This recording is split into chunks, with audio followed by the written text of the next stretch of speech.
Talking tactics tonight, I'm catching up, making this a regular occurrence a little bit with the Emma Stewart and Clayton Tonkin horses. Amanda Turnbull joins me after what was a very, very impressive win on the weekend. Amanda of Hurricane Harley.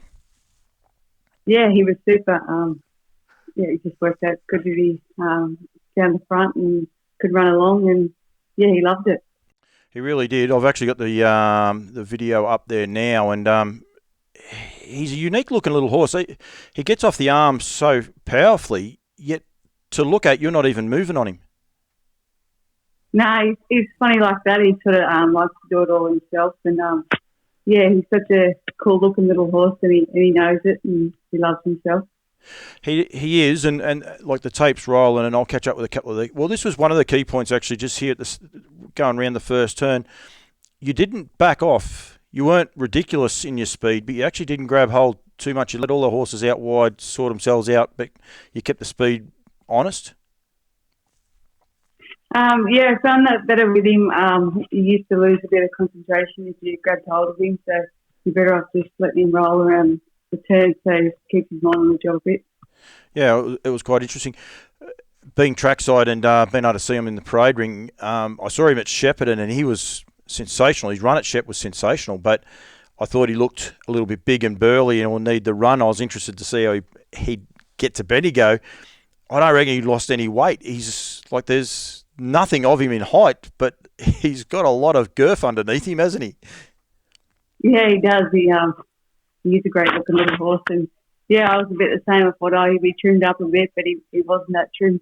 No, they're just going past the winning post with a lap to go, and you've had Reactor now with Josh Aiken come around, and Dave Moran even wider with Lochinvar Art.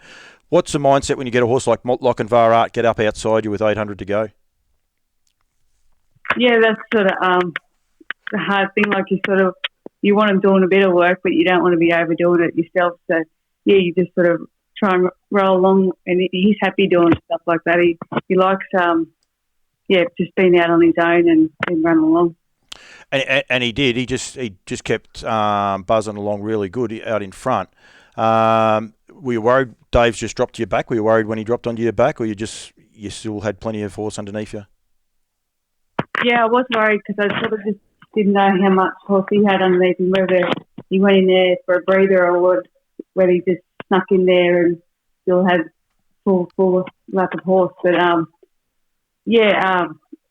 was a little bit worried around the turn whether to go too hard or not too hard and stuff like that. Yeah. Up the lane though, he looked okay. You were asking him a little bit there towards the end, but he looked like he hit the line pretty good with a little bit of natural improvement in him still to come, I'd imagine.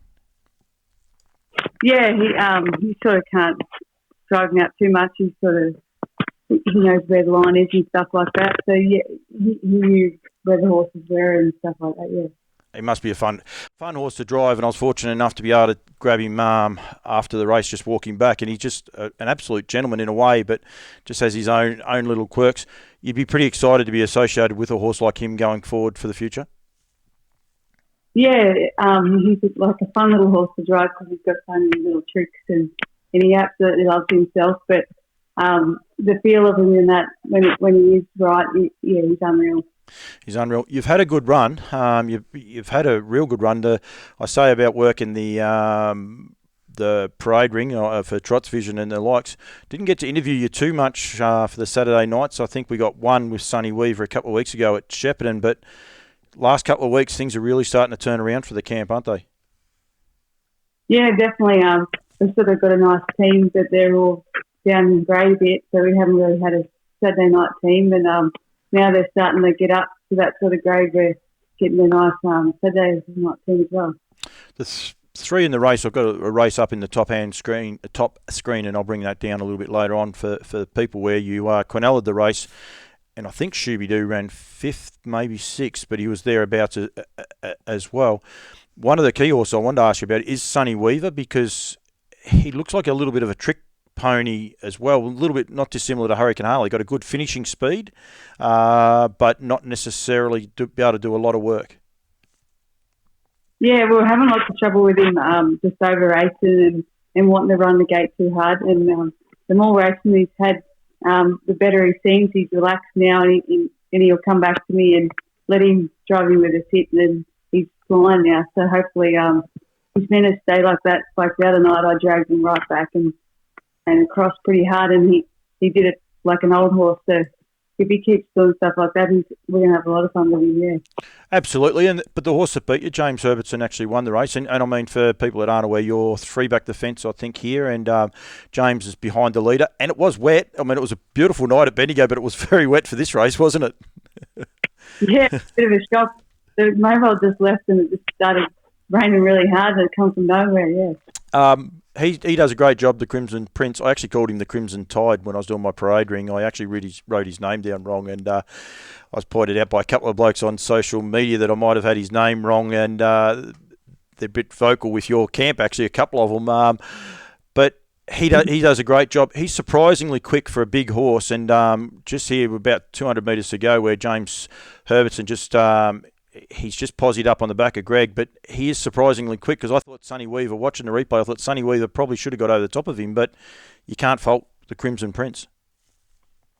No, he's got a great record, and his trouble early was he used to probably go a bit too quick for himself, and such a lengthy fella, but now he's growing into himself a bit. Yeah, he's got a very quick sprint. Sonny Weaver, how far do you reckon he can go? I think, yeah, like he just keep poking along Saturday nights and that, but if he's ever got a soft run, I think he'd handle going against the good ones later on, yeah. And Scoby Doo looks like a little bit of a project horse as well. He gets home hard. Darryl sort of drove probably the same way as both your runners, the other 2 runners in that race. Yeah, he just had a tricky draw with a lot of gate speed underneath him, so we just thought just trying with a fit, and he said he hit the line pretty hard, so he was happy with him. And yeah, there's probably not much between them, just the others. Well, the Crimson Prince just had a great draw, and then the other fellas got a good spot, so yeah, it just worked out good for them, but there's not much between all 3 of them. How many horses are you working?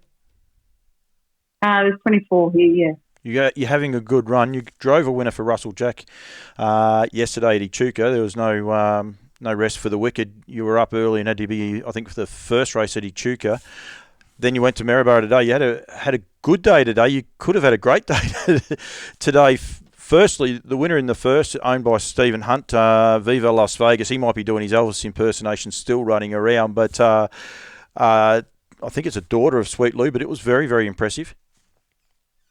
Yeah, he's a gelding, but he is a nice horse. We're pretty excited about him, and in his first start run, sort of all got to him and he got a bit nervous, and yeah, and then he's backed up with that win. So now we know a bit more about him. Hopefully we can get him for his grades too. Just drove him, I think you drove him a little bit quiet, is that right? Or did you lead on him? No, you might have led on that one. Led and then handed up, yeah, and took the sit. You did a good job for Woodlands. They look after me, so I better look after them. Woodlands, Blazing Coops, the 2-year-old, I think it was in race 3, but son of American Ideal, he was impressive and unlucky to go down, really. I mean, it took one of Emma Stewart's to get over the top of you, but it wasn't like they did all the work and you had the soft sit. It was a complete reverse.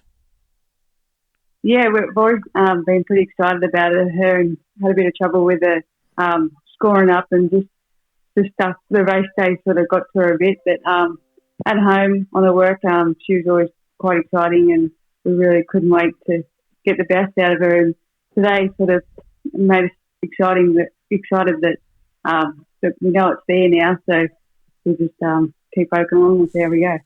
And then I think it's Viggo Rosso also ran second as well, and probably had enough bad luck as well in the run. Not as much as the other little one, but not everything went to plan, I would imagine. Yeah, he probably was a little bit disappointing still up the straight, but I've probably been a bit easy on him. He hasn't raced for 2 weeks, and he's been winning, and just probably spoiled him a bit too much, and he probably needed the run. But yeah, he'll just keep poking along. He's such well graded, so he's still very low graded, so he should do a good job too.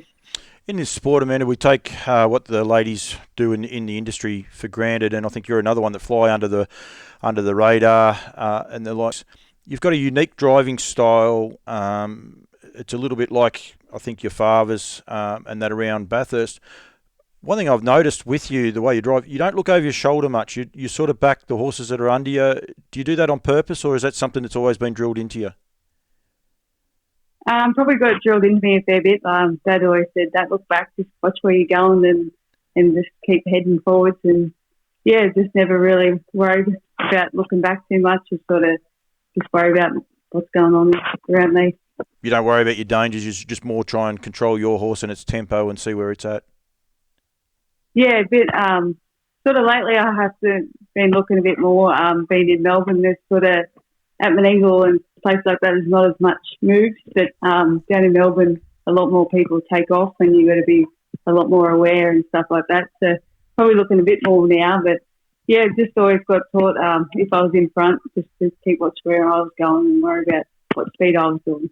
That's what it looks like, sort of the way I was told when I was a bit younger too, and maybe some young blokes could learn something by that instead of looking over their shoulders too much as well. So, Amanda, thank you very much for your time. I appreciate it. You've only just got home from Maryborough. It's been a long day. It would have been a long weekend actually. So I appreciate your time joining me for Talking Tactics. Hopefully I get to do another one of these, but good luck with Harley anyway.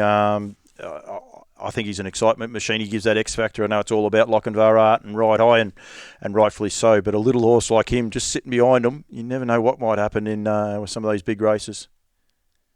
Yeah, that's it. So can't let him get away with too much because he'll be there. He'll be there.